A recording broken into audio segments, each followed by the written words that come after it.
Hi hello welcome to fella shorts. ഇപ്പോൾ സമയം ഒരു 6 മണിയൊക്കെ ആയിട്ടുണ്ട്. അപ്പോൾ നേരം വെളുത്ത് തുടങ്ങുന്നതേ ഉള്ളൂ കേട്ടോ. അപ്പോൾ ഞാനിവിടെ ചായക്കുള്ള വെള്ളമൊക്കെ വെച്ചിട്ടുണ്ട്. ഒറ്റ അടുപ്പിൽ അപ്പം ചുടാനായിട്ടുള്ള ചട്ടിയൊക്കെ അടുപ്പത്ത് വെച്ചിട്ടുണ്ട് കേട്ടോ. അപ്പോൾ കുട്ടികൾക്ക് ഇന്ന് മദ്രസൊക്കെ ഉള്ളൊരു ദിവസമാണ്. ഫെല്ലു എഴുന്നേറ്റിട്ടുണ്ട്. ജെന്നുവിന് ഇന്ന് മദ്രസ ഇല്ല കേട്ടോ. ഫെല്ലുക്ക് മാത്രമാണ് പരീക്ഷ ആയതുകൊണ്ട് അവൾക്ക് മാത്രമാണ് കേട്ടോ ഇപ്പോൾ മദ്രസ ഉള്ളത്. ഫെല്ലു നന്നായിട്ട് അവിടെ ഉറങ്ങുന്നുണ്ട്. ഫെല്ലു ഫ്രഷ് ആവുകയാണ്. അപ്പോൾ അതാ നമ്മുടെ ചായക്ക് റെഡി ആയതിനു ശേഷം ഫെല്ലുക്ക് കുടിക്കാനായിട്ടുള്ള ചായ ഒരു പാത്രത്തിൽ ചൂടാറാനായിട്ട് ഒഴിച്ചു വെക്കുകയാണ്. രാവിലത്തേക്ക് ഇന്ന് നമുക്ക് കഴിക്കാനായിട്ട് അപ്പാണ് കേട്ടോ ഉണ്ടാക്കുന്നത്.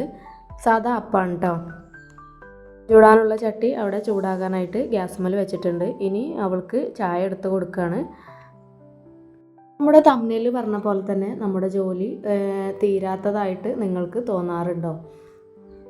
അതായത് എല്ലാവർക്കും ചെയ്യാൻ കഴിയുന്നുണ്ട്, എനിക്ക് മാത്രം ചെയ്യാൻ കഴിയുന്നില്ല, രാത്രി കിടക്കുന്നത് വരെ ജോലിയാണ്, വിചാരിച്ച കാര്യങ്ങൾ എനിക്ക് ചെയ്യാൻ കഴിയുന്നില്ല, ആ ഒരു സമയം എനിക്ക് കിട്ടുന്നില്ല. ഇതൊക്കെ നമ്മൾ മറ്റുള്ളവരോടായിട്ട് പറയും. അപ്പോൾ മറ്റുള്ളവരോട് പറയുന്ന ആ ഒരു സമയത്ത് അവർക്കറ്റത് മനസ്സിലാവുന്നില്ല. അവർ പറയുമ്പോൾ എനിക്കും ഇതൊക്കെ തന്നെയല്ലേ ചെയ്യാനുള്ളത്, എനിക്ക് നിന്നെക്കാട്ടിലും 2 കുട്ടികൾ കൂടുതലുണ്ട്, അല്ലെങ്കിൽ നിങ്ങളെക്കാട്ടിലും 3 കുട്ടികൾ കൂടുതലുണ്ട്, എന്നിട്ട് ഞാൻ അവരെ കാര്യങ്ങളൊക്കെ ചെയ്യുന്നില്ലേ എന്നാണ് അവർ പറയുക. അല്ലാതെ ഒരു സൊല്യൂഷൻ പറഞ്ഞു കൊടുക്കാനായിട്ട് കഴിയുന്നില്ല. നിങ്ങളുടെ മനസ്സ് എപ്പോഴും സ്ട്രെസ്ഡ് ആയിരിക്കും. അതായത് ഒന്നും ചെയ്യാൻ പറ്റുന്നില്ല, നിങ്ങളുടെ മനസ്സ് എവിടെയോ ആണ്. കൂടുതൽ കുട്ടികളോട് ദേഷ്യം കാണിക്കുന്നത്. അപ്പോൾ ഇതൊക്കെയാണ് നിങ്ങളുടെ പ്രശ്നം എന്നുണ്ടെങ്കിൽ മാനസികമായിട്ടുള്ള കുറച്ച് ഹെൽത്തിനെ കുറിച്ചാണ് കേട്ടോ ഇന്ന് പറയുന്നത്. നിങ്ങളെ അക്സെപ്റ്റ് ചെയ്യുക.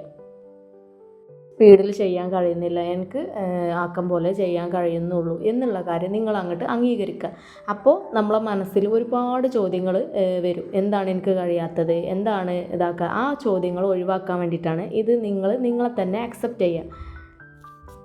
മനസ്സ് ആകെ അസ്വസ്ഥത ആണെന്നുണ്ടെങ്കിൽ നിങ്ങളുടെ ചുറ്റുപാടും അതായത് അസ്വസ്ഥത ആയിരിക്കും. വീടൊക്കെ അല്ലെങ്കിൽ റൂമും വീടും ബെഡ്റൂമുകളും ഹാളും കിച്ചണൊക്കെ അലങ്കോലമായിട്ട് കിടക്കുന്നുണ്ടാവും. ഒന്നിലും ഫോക്കസ് ചെയ്യാൻ പറ്റുന്നില്ല. നിങ്ങൾ എത്ര സമയം ജോലി ചെയ്താലും ജോലി തീരുന്നില്ല. അതിൻ്റെ കാരണം നമ്മുടെ മനസ്സ് ഒട്ടും ഫോക്കസ് അല്ലാത്തത് കൊണ്ടാണ് കേട്ടോ. ായിട്ട് പറയുകയാണെന്നുണ്ടെങ്കിൽ നമ്മൾ ഒരു ജോലിയിൽ കയറി അത് മുഴുവിപ്പിക്കാതെ മറ്റൊരു ജോലിയിൽ കയറി അത് തീർക്കാതെ നമ്മൾ അങ്ങനെ ഒരുപാട് ജോലിയിൽ കയറി ഇറങ്ങി ഒന്നും മുഴുവിപ്പാക്കാനാവാതെ എല്ലാത്തിലും തലയിട്ട് ഒന്നും മുഴുവനാകാത്ത ഒരവസ്ഥ. അപ്പോൾ ഇതൊക്കെ കാണുന്നത് ചിലപ്പോൾ നമ്മൾ കിടക്കാൻ പോകുന്ന ആ ഒരു സമയത്തൊക്കെ ആയിരിക്കും. ഞാനെന്താണ് ഇങ്ങനെ, എനിക്കെന്താണ് ഇതിനൊന്നും പറ്റാത്തത് എന്നുള്ള ചിന്ത ആയിരിക്കും എല്ലാ സമയത്തും നിങ്ങളുടെ മനസ്സിൽ. അതുപോലെ തന്നെ നമുക്ക് സ്ട്രെസ്സ് കൂടുമ്പോൾ ഭക്ഷണം, ചിലരുടെ കേസിലാണെങ്കിൽ ഭക്ഷണം തീരെ വേണ്ടാത്ത അവസ്ഥ, ചിലരുടെ ആണെന്നുണ്ടെങ്കിൽ ഭക്ഷണം നന്നായിട്ട് കഴിക്കുന്ന അവസ്ഥ, റവി, ഇതൊക്കെ ഇതിൻ്റെ ഒരു കാരണമാണ്. ഇതൊക്കെ മാറാനായിട്ട് ആദ്യം നിങ്ങൾ ചെയ്യേണ്ടത്, നിങ്ങൾ ജീവിതത്തിൽ പഠിച്ച കാര്യം നിങ്ങളൊന്ന് വൈകുന്നേരം നോട്ട് ചെയ്ത് വെക്കുക. ഉദാഹരണമായിട്ട് പറയുകയാണെന്നുണ്ടെങ്കിൽ ഇന്ന് രാത്രി നിങ്ങളുടെ കുട്ടി ഭക്ഷണം കഴിക്കാതെയാണ് കിടന്നത് എങ്കിൽ അതിൻ്റെ സൊല്യൂഷൻ എന്താണെന്ന് കണ്ടുപിടിക്കുക. നേരത്തെ ഭക്ഷണം ആവാത്തതുകൊണ്ടാണോ, അല്ല എന്തെങ്കിലും വഴക്കിട്ടാണ്ടുള്ള സാഹചര്യം ഉണ്ടായോ, അല്ല ഭക്ഷണം ഉണ്ടാക്കാൻ നേരം വൈകിയോ, കൊടുക്കുന്ന സമയം വൈകിയോ, അതൊക്കെ നമ്മളൊന്ന് ശ്രദ്ധിക്കുക. നെക്സ്റ്റ് ടൈം ഇങ്ങനെ ഇല്ലാതിരിക്കാൻ നമ്മൾ എന്താണ് ചെയ്യേണ്ടത്? ചെയ്യാനുള്ളത് ടൈം വെച്ച് പ്ലാൻ ചെയ്യാൻ നോക്കുക. ഓരോരോ സമയം ഏതെല്ലാം കാര്യത്തിന് നമ്മൾ കൃത്യമായിട്ട് ഉപയോഗിക്കാം എന്നുള്ളൊരു പ്ലാനിങ് ആണ് ആദ്യം നമുക്ക് വേണ്ടത്.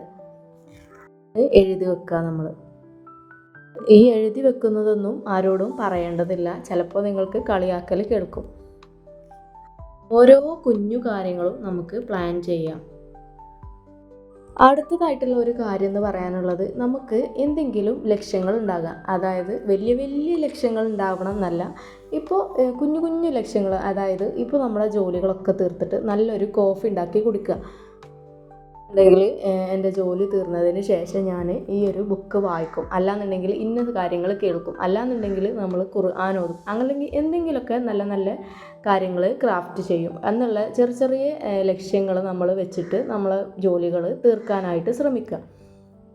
ഒരു കാര്യം പറയാനുള്ളത്, നമ്മൾ എത്ര ജോലി ചെയ്തിട്ടും തീരുന്നില്ല. അതായത് ഇപ്പോൾ ഡ്രസ്സ് മടക്കി വെക്കുന്ന കാര്യമാണ്, നിങ്ങൾ എത്ര ചെയ്തിട്ടും അത് കഴിയുന്നില്ല എന്നുണ്ടെന്നുണ്ടെങ്കിൽ നമ്മൾ ഉപയോഗിക്കുന്ന മാത്രം ഡ്രസ്സ് നമ്മൾ എടുത്തു വെക്കാനായിട്ട് നോക്കുക. അതായത് ഉപയോഗിക്കാത്ത ഡ്രസ്സിൻ്റെ എണ്ണം കുറക്കുക. അതും വേണ്ടാത്തതൊക്കെ നമ്മൾ വാരി വലിച്ച് ഉപയോഗിക്കുന്നതിന് പകരം ആവശ്യമുള്ള സാധനങ്ങൾ മാത്രം നമ്മൾ ഉപയോഗിക്കുക. അതേപോലെ തന്നെ പാത്രത്തിൻ്റെ കേസിലാണെന്നുണ്ടെങ്കിലും നമ്മൾ അടുക്കളയിൽ ഈ ഡെയിലി യൂസ് ആക്കുന്ന പാത്രം മാത്രം നമ്മൾ എടുത്ത് വെക്കുക. ബാക്കിയൊക്കെ നമ്മൾ നന്നായിട്ട് കഴുകി തുടച്ചതിന് ശേഷം നമ്മൾ ഒരു റാക്കിൻ്റെ മുകളിലോ എവിടെ വെച്ചെങ്കിലും എടുത്ത് വെക്കുക. ആവശ്യമുള്ളപ്പോൾ മാത്രം നമ്മൾ അതിനെ എടുക്കുക. അടുക്കളയിലെ പാത്രത്തിൻ്റെ എണ്ണം കുറക്കാനായിട്ട് നോക്കുക. അതുപോലെ തന്നെയാണ് കേട്ടോ നമ്മുടെ ടോയ്സിൻ്റെ കാര്യങ്ങളും. കുട്ടികൾ കളിക്കുന്ന ടോയ്സ് നിരവധി വാങ്ങി കൂട്ടാതെക്കുക. ഇല്ല സാധനങ്ങൾ കൊണ്ട് കളിക്കാൻ ശീലിപ്പിക്കുക. ഏതും കേടായതുമായിട്ടുള്ള ടോയ്സൊക്കെ മാറ്റി വെക്കുക. ചെയ്യുകയാണെന്നുണ്ടെങ്കിൽ ഒരുപാട് ജോലി സമയം നമുക്ക് ലാഭമാവും. കുറച്ച് സാധനങ്ങൾ നമുക്ക് ഒതുക്കി വെക്കാനേ ഉണ്ടാവുകയുള്ളൂ. അടുത്തത് നാളെ നമ്മൾ ചെയ്യാൻ, അല്ലെങ്കിൽ നമ്മൾ ഇന്ന് രാവിലെ എഴുന്നേറ്റിട്ട് ഇന്ന് നമ്മൾ രാവിലെ എഴുതി വെക്കുക ഇന്ന് എന്തെല്ലാം കാര്യങ്ങൾ നമുക്ക് ചെയ്ത് തീർക്കണം എന്നുള്ള കാര്യങ്ങൾ ടു ഡു ലിസ്റ്റ് എഴുതാനായിട്ട് ശ്രമിക്കുക. വൈകുന്നേരം നമ്മൾ ചെയ്ത കാര്യങ്ങളൊക്കെ ഒന്ന് ടിക്ക് മാർക്ക് കൊടുക്കുക. അല്ലെങ്കിൽ എന്തെങ്കിലുമൊക്കെ ഒന്ന് അല്ലെങ്കിൽ മാർക്കർ വെച്ചിട്ട് അതൊന്ന് കവർ ചെയ്ത് കൊടുക്കുക. അങ്ങനെയൊക്കെ ആകുമ്പോൾ നമ്മൾക്ക് അങ്ങനെ ചെയ്ത് നോക്കുമ്പോൾ നമുക്കൊരു സന്തോഷം. വൈകുന്നേരം നമുക്ക് ഇത്രയും കാര്യങ്ങൾ നമുക്ക് ചെയ്യാൻ കഴിയുന്നുണ്ടല്ലോ, അല്ലെങ്കിൽ ഇത്ര സമയം കൊണ്ട് നമ്മളത് ചെയ്ത് തീർത്തല്ലോ എന്നുള്ള കാര്യം നമുക്ക് നോക്കുമ്പോൾ തന്നെ നമുക്ക് സന്തോഷം തോന്നും. നിങ്ങൾക്ക് ചെയ്യുന്ന ജോലിക്ക് സ്പീഡ് കൂട്ടണം എന്ന് ആഗ്രഹം ഉണ്ടെന്നുണ്ടെങ്കിൽ ഫോണിൽ നമ്മൾ 30 മിനിറ്റ് ടൈമർ സെറ്റാക്കി വെക്കുക. എന്നിട്ട് ആ ഒരു 30 മിനിറ്റിനുള്ളിൽ നമുക്ക് എന്തെല്ലാം ജോലി തീർക്കാൻ കഴിയുമോ ആ ജോലികളൊക്കെ നമ്മൾ തീർക്കുക.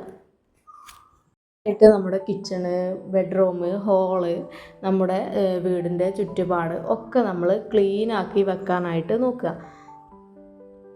അപ്പോൾ നമ്മുടെ വീടും പരിസരവും തന്നെ നമ്മൾ നീറ്റായിട്ട് ക്ലീനാക്കി വെക്കുകയാണെന്നുണ്ടെങ്കിൽ നമ്മളെ മനസ്സും അതേപോലെ തന്നെ ഫ്രഷായിട്ട് നിൽക്കും കേട്ടോ, ക്ലീനായിട്ട് നിൽക്കും. നമ്മുടെ പരിസരം ആകെ അലങ്കോലമായി കിടക്കുകയാണെന്നുണ്ടെങ്കിൽ നമ്മളെ മനസ്സും ആകെ സ്ട്രെസ്ഡായിട്ട് പോകും. ഈ ഒരു കാര്യങ്ങൾ നമ്മൾ ചെയ്ത് തീർത്ത് അത് കാണുമ്പോൾ തന്നെ നമുക്കൊരു സന്തോഷമാണല്ലേ. നമ്മുടെ വീട്ടിലെ ജോലികളൊക്കെ തീർന്ന് പിന്നെ നമ്മൾ രണ്ടാമത് അത് കാണുമ്പോൾ നമുക്ക് മനസ്സിന് വല്ലാത്തൊരു സന്തോഷമാണല്ലേ. അപ്പോൾ ഈ ഒരു കാര്യം കൂടി നമ്മൾ ശ്രദ്ധിക്കുക.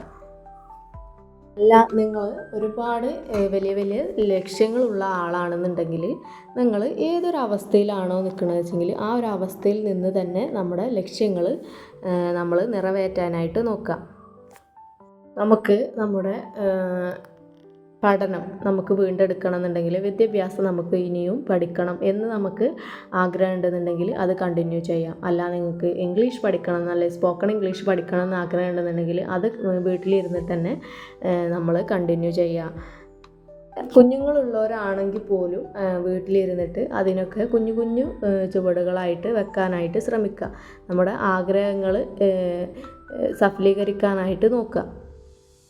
നമ്മളെ കണ്ടിട്ടാണ് നമ്മളെ മക്കളും നാളെ വളരുന്നത്. നമ്മുടെ മക്കൾ നാളെ പറയും, എൻ്റെ ഉമ്മ എത്ര തിരക്കിനിടയിലും ഉമ്മാൻ്റെ ലക്ഷ്യം ഫോളോ ചെയ്തിട്ടുണ്ടായിരുന്നു എന്ന് നമ്മളെ മക്കൾ പറയും. അവരുടെ ജീവിതത്തിലെ ഓരോരോ കാര്യങ്ങളും എത്തിപ്പിടിക്കുമ്പോഴും നമ്മളെ കണ്ട് അവർ വളർന്നത് കൊണ്ട് നമുക്കത് കാണുമ്പോൾ സന്തോഷം തോന്നും. ഇപ്പോൾ പറഞ്ഞ കാര്യങ്ങൾ നിങ്ങൾക്ക് യൂസ്ഫുൾ ആയിട്ടെന്ന് തോന്നുന്നു. എൻ്റെ ഏകദേശം ജോലികൾ ഇവിടെ കഴിയാറായി. ഇപ്പോൾ ജെന്നൂന് സ്കൂൾക്ക് കൊണ്ടുപോകാനുള്ള മുട്ടയും കൂടി ഒന്ന് പൊരിച്ചെടുത്തിട്ടുണ്ട്. അതിൻ്റെ കൂടെ നമുക്ക് ഉച്ചക്കത്തേക്കുള്ള കുറച്ച് മീനാണ് പൊരിച്ചെടുക്കുന്നത്. അപ്പോൾ ഇന്ന് കിട്ടിയത് കുറച്ച് മാന്തളായിരുന്നു കേട്ടോ. അപ്പോൾ അതൊക്കെ ഒന്ന് പൊരിച്ചെടുക്കുകയാണ്. നമ്മൾ ചേന കറി നേരത്തെ വെച്ചിട്ടുണ്ടായിരുന്നു. പറയുന്ന പോലെ തന്നെ പുതുതായിട്ട് നമ്മളെ വീഡിയോ ആരെങ്കിലും കാണുന്നുണ്ടെന്നുണ്ടെങ്കിൽ സബ്സ്ക്രൈബ് ചെയ്യാതെയാണ് കാണുന്നതെങ്കിൽ പ്ലീസ് ഒന്ന് സപ്പോർട്ട് ചെയ്യണേ. മറ്റൊരു പുതിയ വീഡിയോയുമായിട്ട് നമ്മൾ വീണ്ടും വരുന്നതാണ്. Thank you for watching.